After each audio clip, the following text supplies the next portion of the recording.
आणि आता या क्षणाची सर्वात मोठी बातमी, संपूर्ण देशाचं लक्ष असलेली बातमी, दहशतवाद्यांच्या विरोधात मोठी कारवाई करण्यात आलेली आहे। आसिफ शेख आणि आदिलच्या घरावरती आता या दरम्यान कारवाई झालेली आहे। उद्ध्वस्त त्यांचं घर करण्यात आलेलं आहे। आसिफ शेख आणि आदिल यांचं घर उद्ध्वस्त झालंय। भारतानं ही मोठी कारवाई केली आहे। या क्षणाची सर्वात मोठी बातमी, संपूर्ण देशाचं लक्ष खरं तर या बातमीकडे होतं आणि आता भारतानं मोठं पाऊल उचललेलं आहे। दहशतवाद्यांच्या विरोधात ही कारवाई करण्यात आलेली आहे।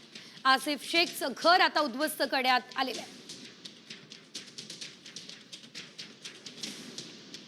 आपण पाहतोय भारतानं ही कारवाई केली असल्याचं, हे घर पूर्ण उद्ध्वस्त करण्यात आलेलं आहे। हे घर आता पूर्ण जमीनदोस्त झालेलं आहे। संपूर्ण मातीचे ढीग या ठिकाणी पडलेले आहेत। आसिफ शेखचं हे घर होतं जे आता उद्ध्वस्त करण्यात आलं असल्याचं कळत आहे। साम टीव्हीची एक्सक्लुझिव्ह दृश्य आपल्याला म्हणावी लागणार आहे। दहशतवाद्यांच्या विरोधात कारवाई करण्यास सुरुवात झालेली आहे। पाकिस्तानच्या विरोधात देखील मोठे आणि महत्त्वाचे निर्णय भारत सरकारनं घेतले आणि त्यानंतर आता या दहशतवाद्यांच्या विरोधात ही कारवाई झालेली आहे। एकंदरीत आपण जर बघितलं, आसिफ शेख आणि आदिल या दोघांचंही घर आता पूर्णतः उद्ध्वस्त करण्यात आलेलं आहे।